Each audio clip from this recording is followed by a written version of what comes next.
Hello and welcome to Chasing Squirrels podcast. I'm pretty jazzed to say that I guess I can declare this moving into season 2. I was kind of wrestling as to whether or not I would start my season 2 at the beginning of the school year, because I only started this halfway through this year, but I don't know, kind of feels natural. We'll do the school year as the beginning and we'll see where I get to by the end of this school year. So if you're just tuning in, my name is Chris Clough. I'm the host, and Chasing Squirrels, kind of at its heart, is looking at how educators thrive and have fun along with their students. But there's also an element of when you're inside of education, you're constantly dealing with a heck of a lot of change. Sometimes that change is brought to your doorstep. Sometimes you create change. And every once in a while, change just surprises you with a little bit of a curveball. So in the spirit of that, tonight I'm talking with a fabulous guest that I've had on here before, Jocelyn Kervin. And the conversation tonight is a pretty phenomenal opportunity, because when you last met Jocelyn, she was a music head in a high school. And since then, she has kind of shifted things up a little bit. And I'm going to leave it to her to speak to that. And I guess without further ado, hello, Jocelyn. Welcome back to the podcast.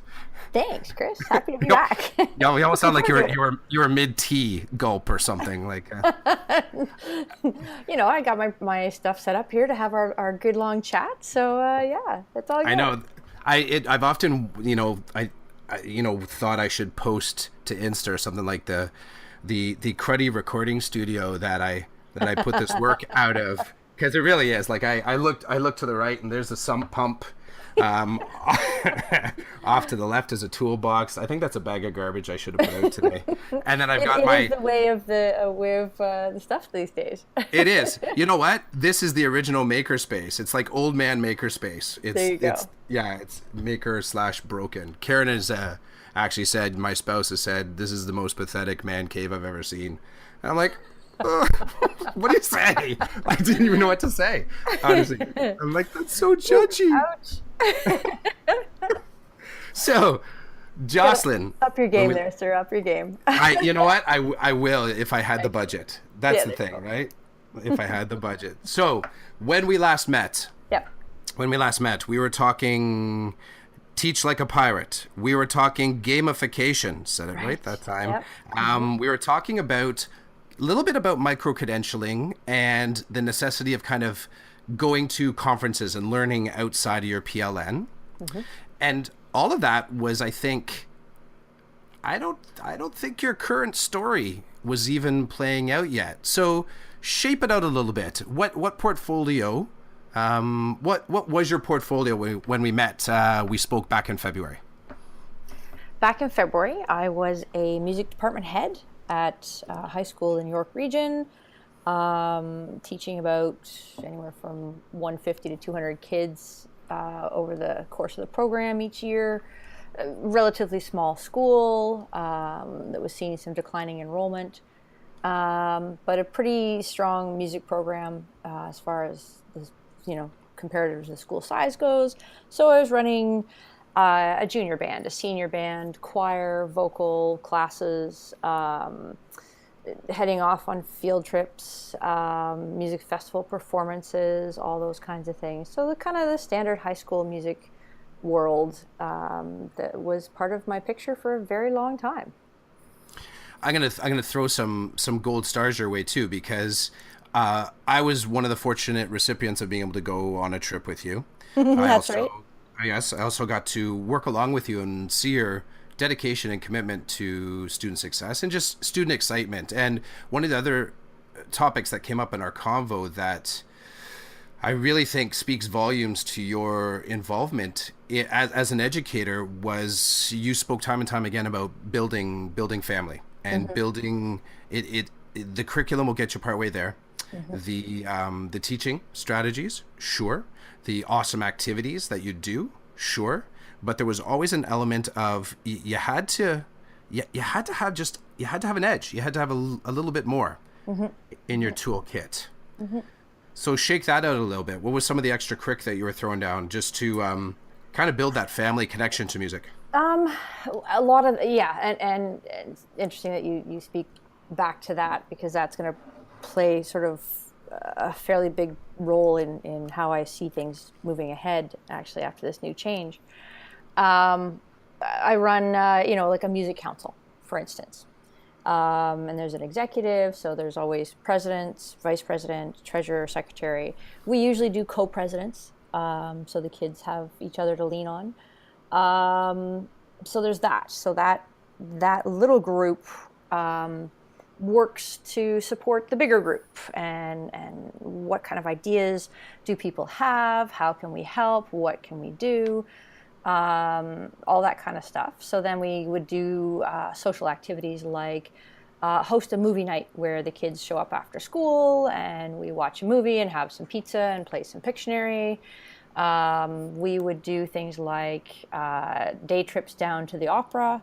The kids would get to do drama workshops in the afternoon, take backstage tours. We go out for a nice dinner. We go and see the opera in the evening. We did activities like going out to see recording studios like Metalworks Studio. What else did we do? We did, end of year Canada's Wonderland trip, which is a music festival, but you play for half an hour on the stage. You get a little bit of an adjudication that is not competitive. It's just for excellent feedback from a professional. And then, of course, you hit the rides. So it's all that kind of thing. Decompression time. Exactly. Decompression. So it's how to, and then all the charitable works that our kids do. They're involved with raising money for leukemia. They're involved in community fundraising, whether it be helping Christmas time or Thanksgiving time with food drives. Clothing drives, anything along those lines. The music department is always a big supporter of that, just again to continue building that sense of being part of the school community, the town community, global community, however we can do it. So that was all a big part of building our team in the music department.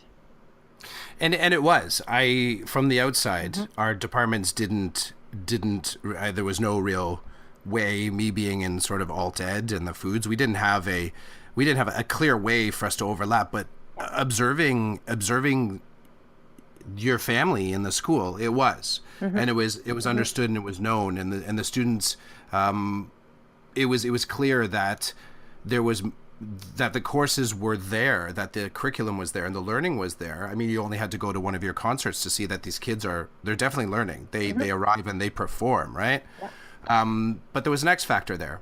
Yeah.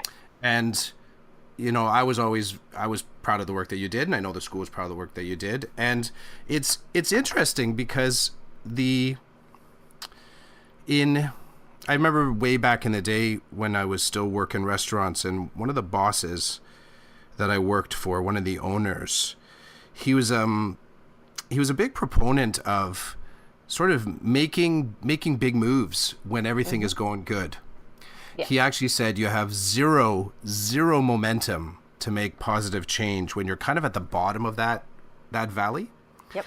And he also said that when you make those changes, put it this way, they said nobody's going to be surprised when you try to make change when you're at the bottom of the valley. Everyone's going to say, oh, that totally makes sense. Yeah, you should totally do it.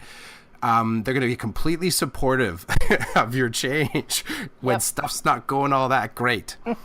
But when you're at that top of the curve, it's rare that people that are kind of stepping up and saying, yeah, that totally makes sense. Totally makes sense.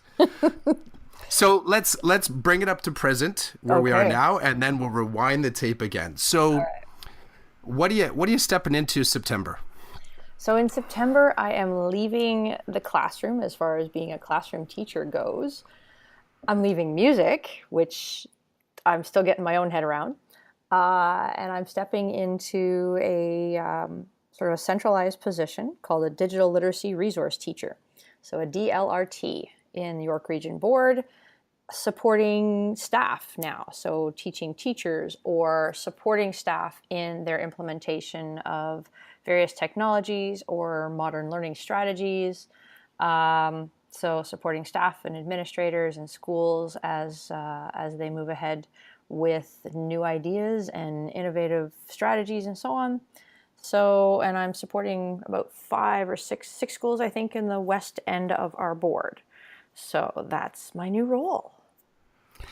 And I know that, sorry, I'm going to assume that I know that at least one person,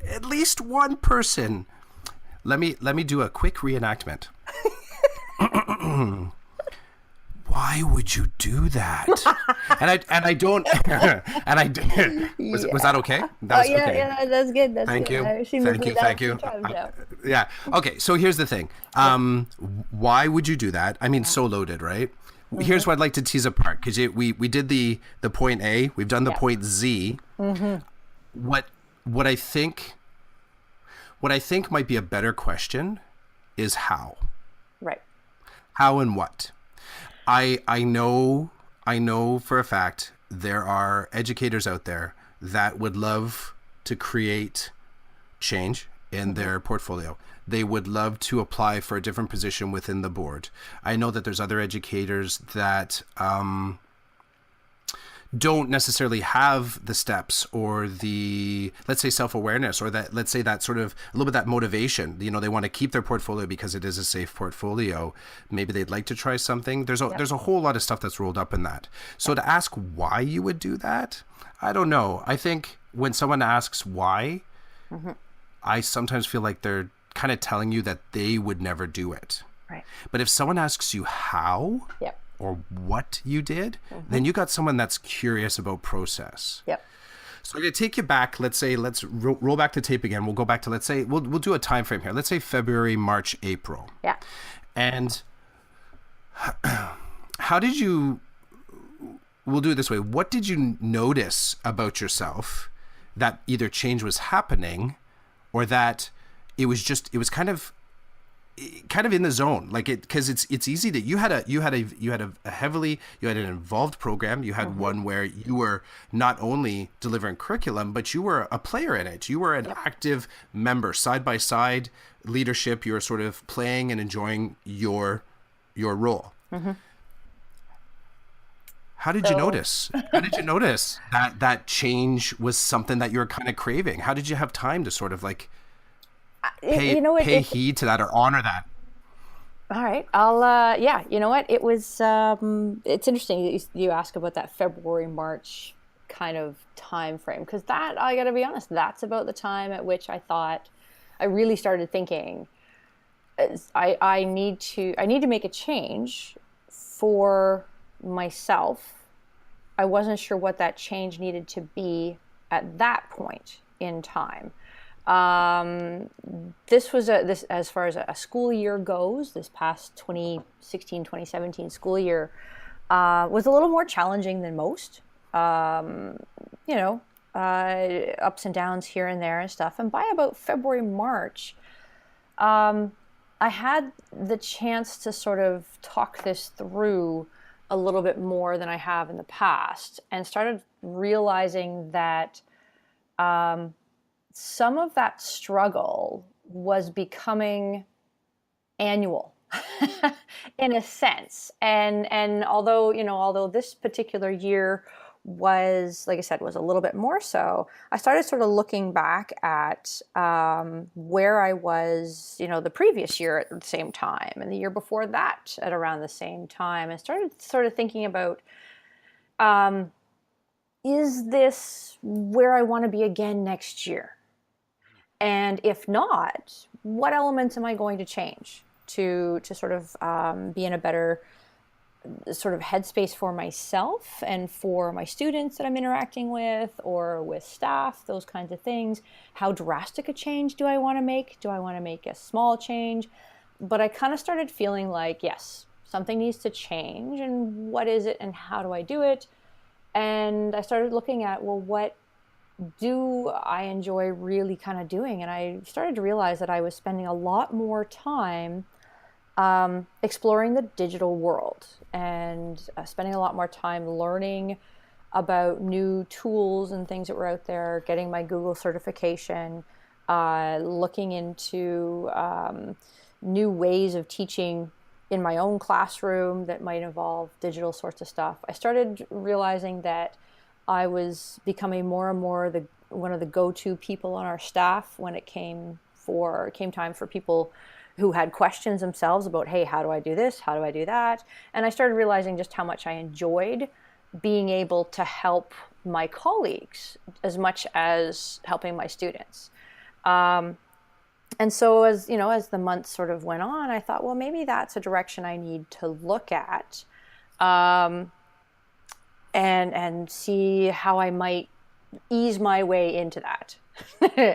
That was February, March, April. And then, as spring comes along and sunshine returns to Canada. Canada. It is true. It really is. It really is. That February was really gray this year. And my music family with my students just was wonderful. Like, there was just such a joy in our own progress as a team in the spring, and it was wonderful and exciting. And you're right, it was kind of that top of that valley, that mountain again, kind of going back up and riding the wave all the way to the top. And we had an absolutely wonderful music spring, and all of a sudden this DLRT position popped up in the career opportunities. And that word opportunity is kind of frightening. Do you take it? Do you not? And I thought, well, I'm in a really good space with my students, and this is wonderful, and I'm not going to take it. I'm going to wait. I know it's out there. I know that this is a type of contract position that will come around again. I'm not going to go there yet. I'm having a great time. This environment is wonderful. But, hit a couple of bumps in the road that were nothing major, but just enough to sort of, make me think again, do I personally need a change in order to be the best version of myself that I can be? And to really go for it, in a sense, and sort of see where this takes me. And interestingly enough, the DLRT position got posted a second time. And I thought, it's not always the case where an opportunity comes back around a second time that quickly. And I thought, you know what, I'm going to do this. I'm going to do this for me. I'm going to jump on this opportunity and see how it goes. And I knew I had done a lot of work on my own time and in my own personal learning to sort of get myself to the stage at which I could at least feel confident going into an interview. I thought, I'll give it a try. If I don't end up with this position, I'm in a great place with my program, and I will enjoy it for, another however many years, and I'll come back to this another time. But if I don't at least take the opportunity to give it a shot, I might regret that in a month or so, just in terms of saying, why didn't you at least give it a run? And so I did, and here we are, moving into something totally new. I love the actually, I'll back up for a sec. Yeah. Do you remember ColecoVision? The video game system? Yeah, absolutely. You know what? I am not feeling any disrespect whatsoever. You're like, what the hell's that, Clef? But so ColecoVision was like, I remember ColecoVision as something that I saved and I looked at, and I sort of, am I going to buy it? And then I always had it in my mind. And then it never got out of my head. Yeah. It never got out of my head. And it sort of was, it started as just a thing of interest. Mm-hmm. But I started to realize the fact that I couldn't clear it from my head. And we're not talking, compulsive thinking here, but just, it came to mind often as something that, I would say, I've saved the money, you know what, I can take the bus. Like I had I could go, I had the agency to go get it. Yeah. I will tell you, just the sad end to this is when I actually went to go buy it, they were sold out and I had to wait. So this is not this story. This is my own learning. Should have bought it. I ended up getting it. There was some delay there. But I recognize the process of wanting to sort of get that ColecoVision was because I couldn't get it out of my head. And it's funny, at some point in there, I accepted the fact that I started with a question, will I buy this ColecoVision? And then I sort of shifted at some point in that process to I am going to buy it. I've accepted the fact that at some point that ColecoVision is going to be beside my TV. So if I take you back to sort of like March, April, I mean, you can pick any. I think you could almost pick any month in there. Where did that sort of almost like that idea of something different clearly take form, and you sort of accept it? And you're like, you know what? I think I can do this. Because I know, I'll say for myself, they're very different feelings where you're almost like kind of shopping and then you're ready to go. Do you have a memory of that moment or a couple moments where like, like you feel emboldened? You're like, I'm going to do this. June. That's awesome. End of the school year. Closing up shop, ready to roll. It really was. It was just... You're right, because I mean the digital sort of stuff has always been kind of a fun side learning process for myself, something to learn about, something to kind of enjoy looking at and learning. And there's certainly that moment of this is who I am and this is the direction I'm going now. It was probably I would say it was June when that second posting came up. I said, you know what? Yeah, no, this is something I want, and I can give it a try. I'm ready for this. So at that point before June, you were basically you were kind of in some ways mentally wholeheartedly recommitted to kind of being back in the music class. It's hard to say. It's hard to say whether wholeheartedly. I think that I know it's like when the heart's wandering, it's kind of like I think that seed was still there, which kind of is why that second posting kind of triggered as quickly as it did.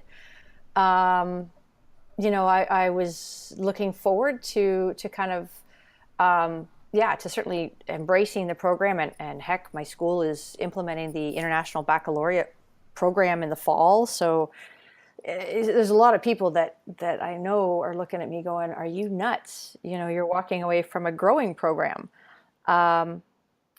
But this is a really neat opportunity for me, and I wasn't sure, if I didn't, like I said, even going back, making the decision to sort of stay put in the music and embrace it and have an exciting time next fall, there was certainly a part in my mind that sort of said, but what are you going to change then?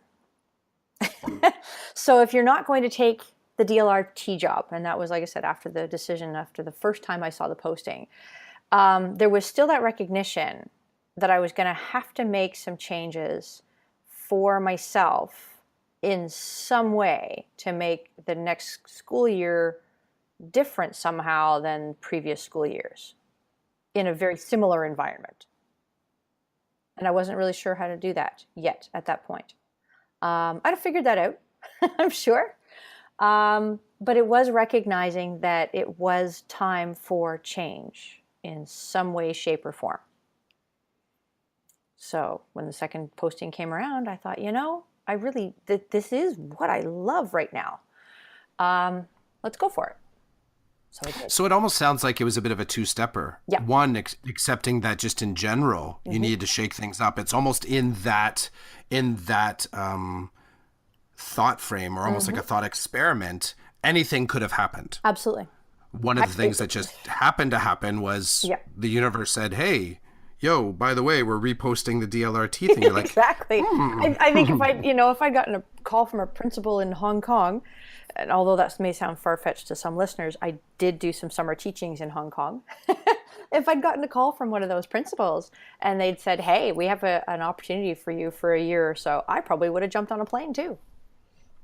So ready for change. And ready, then that's the thing. It was a ready for change moment. It was recognizing that I think I'd been too complacent for a while. Although I had been learning and advancing and that kind of stuff, something drastic needed to change. I don't know. I grew up moving around Ontario. I don't know that I do all that well sitting still, in a sense, for too long. I kind of grew up embracing new opportunities, whether by choice or by by necessity. And so now it's very much become a part of who I am. Is that every so often there needs to be a big change, I think, for me. I don't always know how to make that change happen, but it's definitely something that's part of who I am. So, neat opportunity now. Yeah, I like how you've kind of reframed that concept of change. That it's, there's the risk taker element. Yep. But then there's also the kind of open mindset, and I don't want to be too there's almost too much cachet around growth mindset. But at least when you start to accept that that you are open to new ways of thinking, what follows is new ways of thinking. Yeah. And one of the things that I've tried to pursue in some of the conversations here is looking at, how do educators thrive alongside their students? Yeah. And not often enough, do I find myself in the conversation about, what, I'm going to shake out the sheets here and I'm just going to see what kind of, we're going to kind of reset and see what happens here. And it sounds as if you were right in that space. Yeah. And I think especially as educators, we focus so much of our energy and our drive on how do we make everything better and more amazing for our students. And I don't know that we give ourselves enough time to examine who or where we are personally and mentally sometimes as individuals. And I think, as we move forward in the education system, I think we do maybe need to talk a little bit more about educator mental health. We certainly talk a great deal about student mental health and how we can support our students and so on. But we can't do much of that if we ourselves are not in our healthiest place, whether that's mental or physical or whatever. And yeah, are we as healthy mentally as we can be if we're not moving forward? Or if we're not embracing opportunities or change, or even recognizing the need for it in ourselves. So for me, that it was also a part of my own mental health process. This year was sort of saying, okay, I may need to shake it up drastically to sort of rediscover a little bit more of myself, in order to be able to continue giving back to the education system in the best way possible. So, what's your sense of the risk in this move? Oh my God! And kind of slide it around a little bit, slide it around. Maybe from the moment that you got the call saying, "Hello, Miss Kervin, we would like to offer you," or maybe from the moment that you hit send on, the digital application to. I remember back in the day, I used to ask incoming grade 9 students. As part of the student success stuff, one of the questions I like to ask them when we had them all clustered sort of in those early welcome to grade 9, it's at what point over the summer did you realize you're not going back to grade 8 again? Right. And each kid just had amazing stories from, today when I walked in the school this morning, as in high school, I realized I'm not going back. Someone would say as soon as I walked out the door, sometime it was over the summer. They're eating a sandwich. They look out. They see a bird fly by. A squirrel goes on the fence. They're like, oh, I remember Miss Jones. She loves squirrels and birds and sandwiches, right? So what's your measurement of risk? And you can sort of put it on a spectrum or just like it can be snapshots. How does this move look to you in that risk frame? It's very interesting. There are a lot of people that know my interest in the digital world who immediately, you know, upon hearing about my choice sort of wrote or called or whatever and said, oh my God, this is so amazing for you. And we're so happy for you. But I think for me, the biggest moment of, oh my God, what have I actually done, came when I had to sit down with my principal, my current principal, and say, so where do we go now for the sake of my program?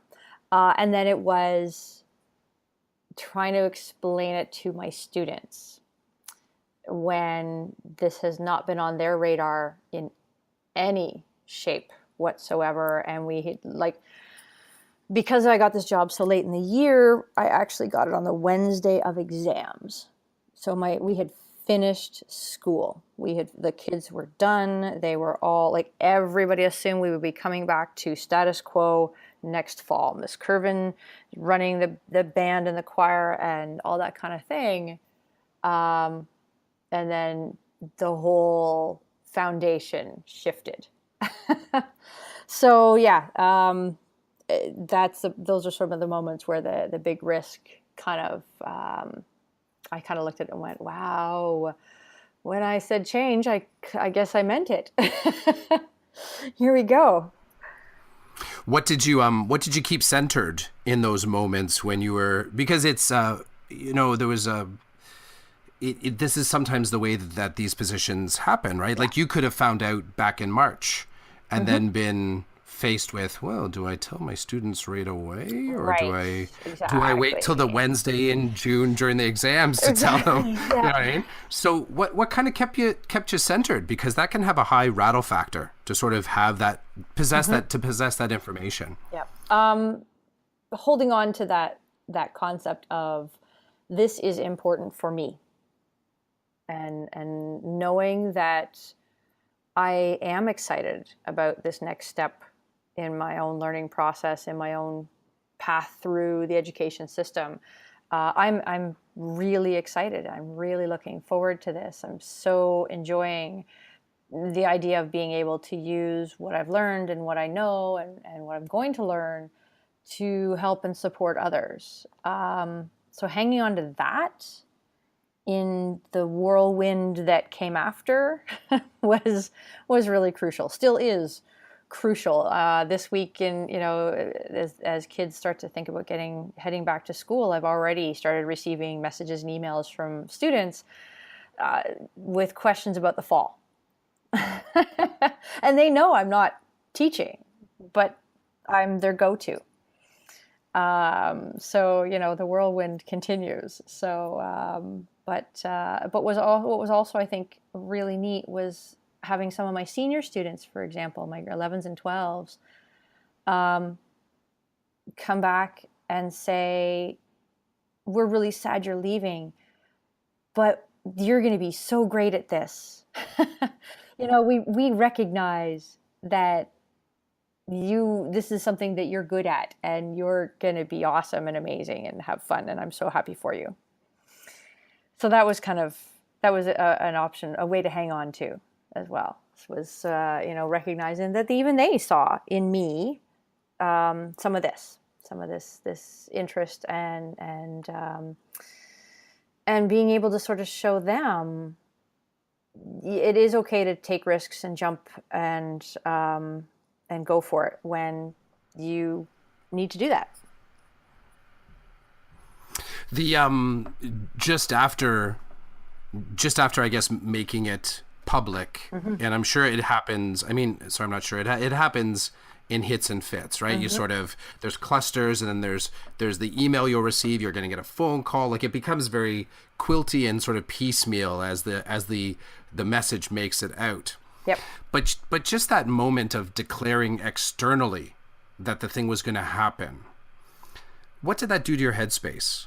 Did you sort of notice anything about yourself when you were just, I'm changing jobs. I'm changing jobs. It's like it changed the emphasis on that. Exactly. But just to be able to unvault that. Mm-hmm. Did you notice anything about your sort of headspace or peace of mind or just your mental wellness to be able to talk about it? What did you notice coming out of it?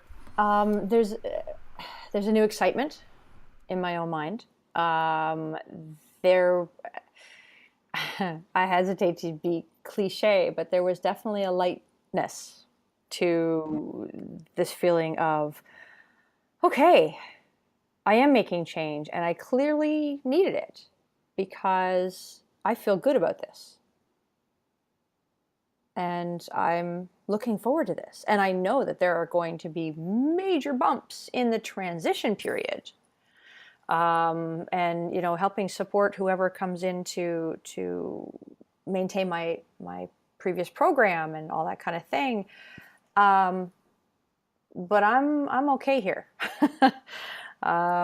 It definitely, it felt good when I definitely did a little bit of a happy dance in my apartment when I got off the phone with the principal that offered the position. So it was, it's exciting.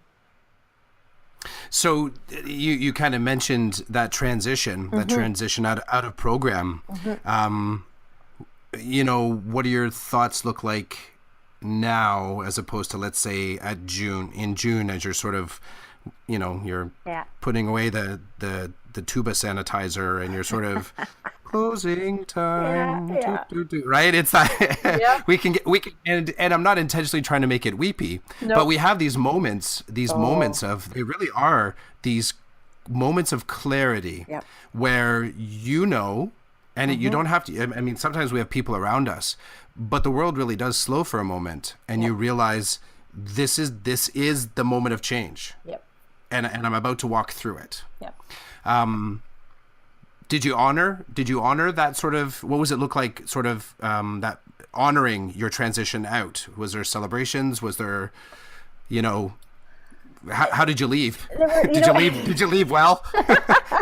There were a couple of pieces to that. First, it was interesting. I kind of had to put my own celebration aside early on because my students were panicking. My music students, when I sent the email to my student community through parents and then through students as well, I used Google Classroom because I didn't have them in class anymore. I felt horrible having to do it by email, but I said, we have exam review day coming up next week. Please come in and we'll have a little bit of celebration. And so I had to send that email, and I immediately got back just such panic and such fear and such shock that, I needed to put my own celebrations and my excitement aside for a bit to support students who were not ready for that transition that I perhaps was ready for. So there was a little bit of that. And then exam review day came along, and I had invited my music council students to come in. And I said, anybody that is interested in being on music council next year, why don't you guys come in and why don't we sit down and plan next year and the kinds of things that you would like to see continue and all that sort of stuff, and look at how you as the music leaders here in the school and in the program, how do you make sure that the good work that we have done here can continue? And it was wonderful and exciting to sit down with them and listen to them decide what was important to them that they wanted to continue. And what was so wonderful, and again, we go back to kind of that sense of family, as we made our list of, okay, what things absolutely need to stay in place that we've built, what has to stay, the first things that they mentioned were the things that helped the grade 9s transition into the program, and the pieces that are the charitable works that our music department has been doing over the last few years. So they love the social things and all that kind of thing, but the first things that they went to, the first things that jumped to mind were the things that were going to help the grade nines and welcome them and make them feel part of our family, and the things that that gave back, that they could take pride in sharing their abilities and their generosity and compassion. And that at that point, I sort of I stepped back and sort of went, they'll be just fine. They'll be fine. We've built a strong enough family and a strong enough foundation that they will be fine. And then I could be sad for leaving, but happy for again what we had built and what was going to continue because of the nature of these students, and the nature of the department that we'd built. And then I spent a little bit of July cleaning my classroom and reorganizing and getting it ready for somebody new. And on the last day that I sort of took my last load of personal stuff out to the car, definitely sort of stood in the middle of my music room and looked around and thought, okay, this is the last of it. And moving on somewhere new. Powerful moments, eh? Yeah. Yeah. They really are. Very. Powerful moments. The music council meeting was heartwarming and heartbreaking, and just such a time to be so very proud of the students that I had the opportunity to work with. So the sort of the move into the new position. Yep. As you're leaving, in the same way that I said, you sort of back in February, March, you couldn't get out of your head that change. Okay, I just can't change. What am I going to change? But you had that sense like you were ready. Yep. It sounds as if you've accepted now that you're changing to the new position. Mm-hmm. Have you accepted in your mind that you are the new position? Yes.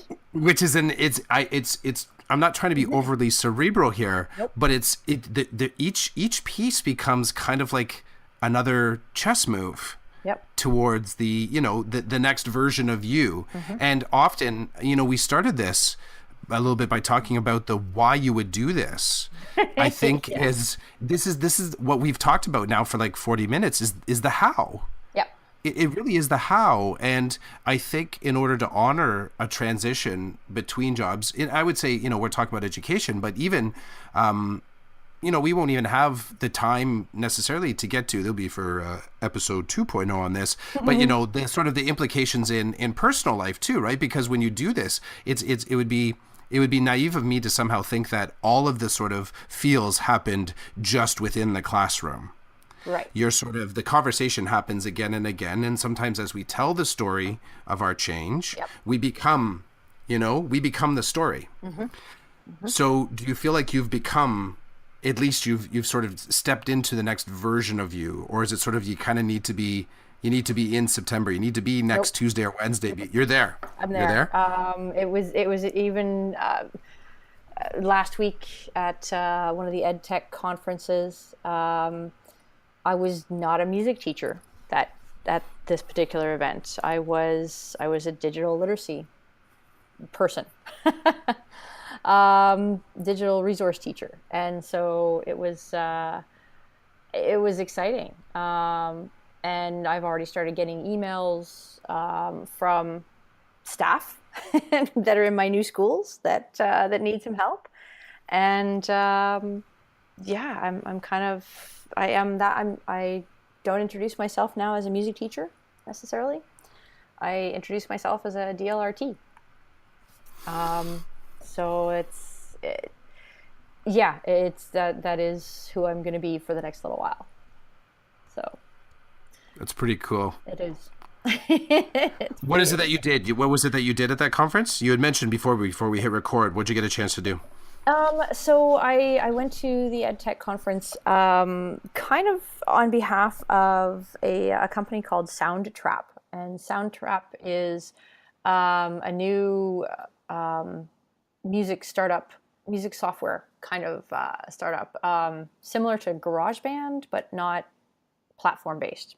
GarageBand is certainly Apple's priority, or their music software.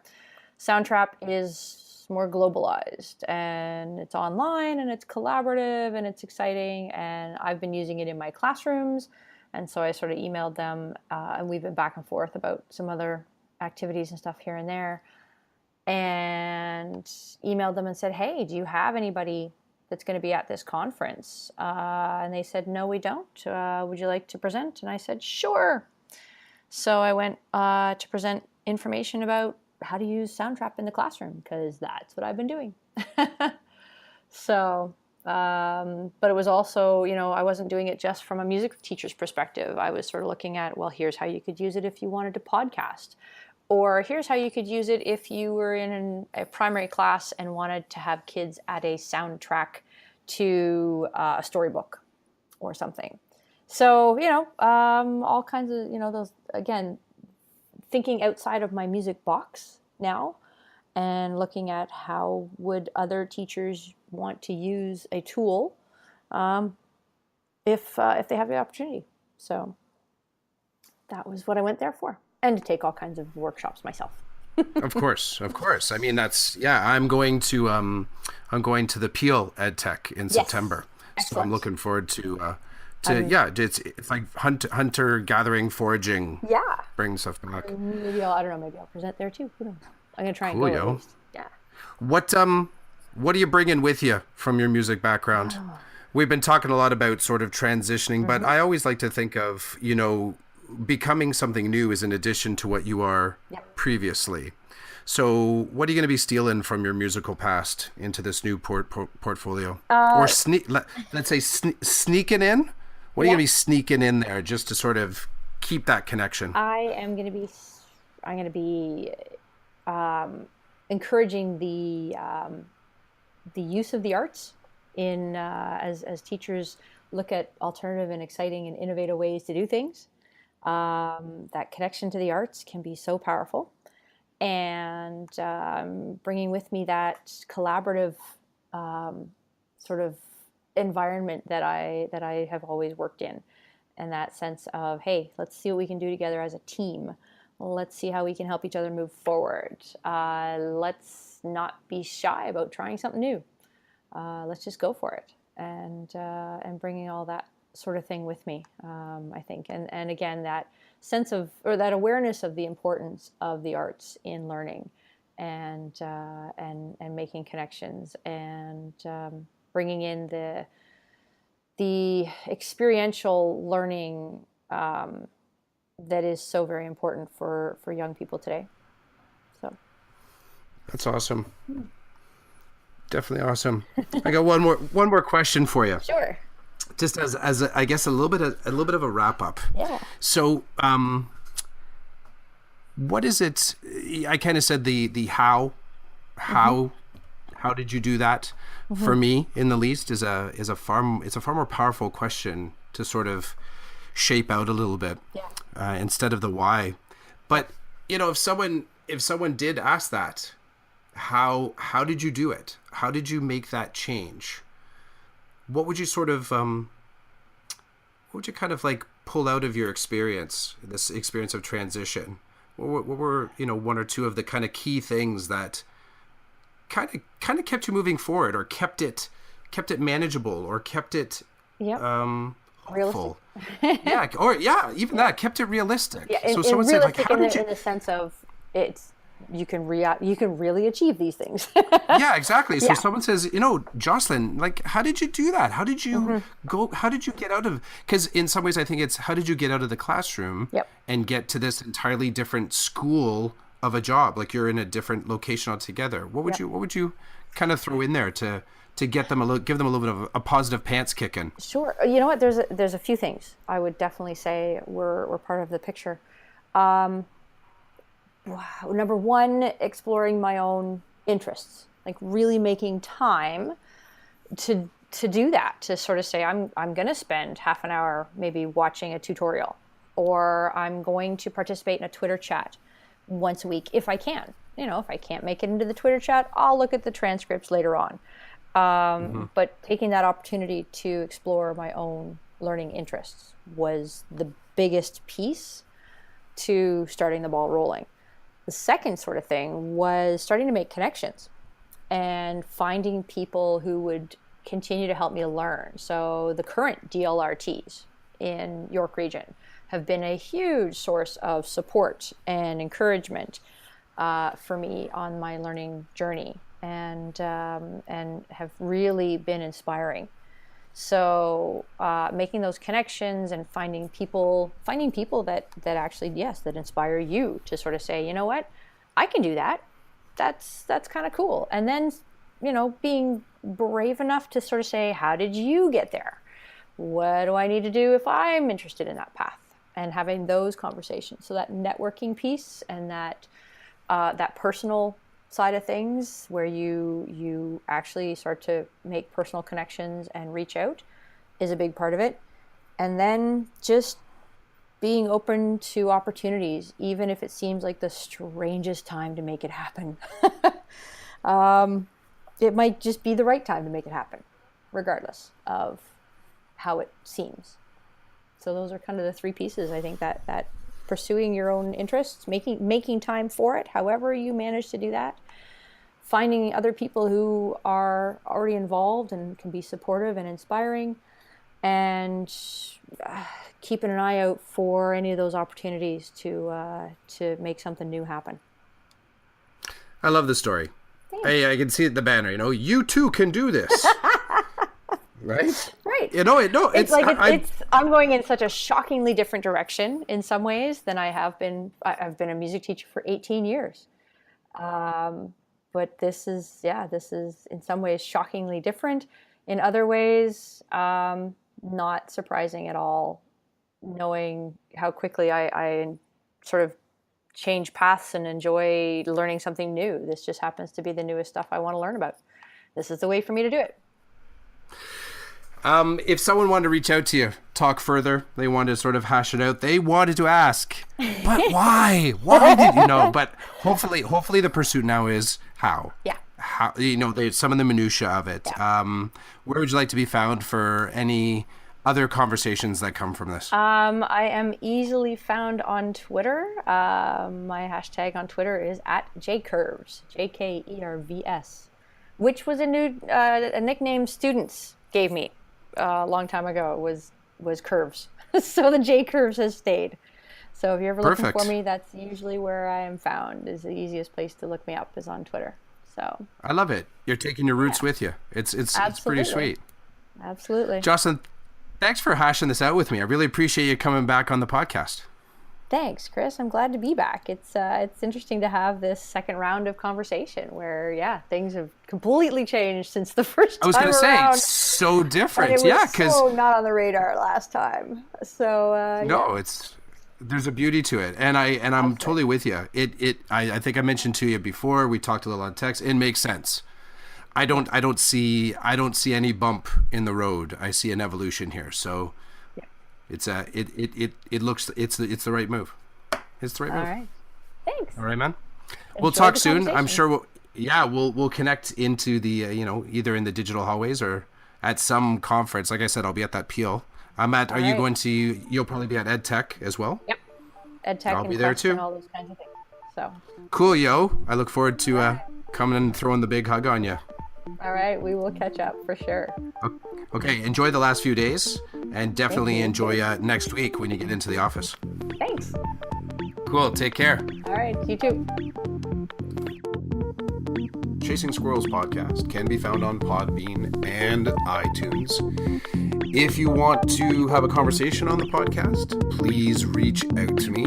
Probably the best way to connect with me is on Twitter, so that would be @ChrisJClough. I also blog a little bit on WordPress. Feel free to check in on some of those topics. And I really do appreciate the time you spent with the podcast. Thank you for listening, and have a fantastic evening.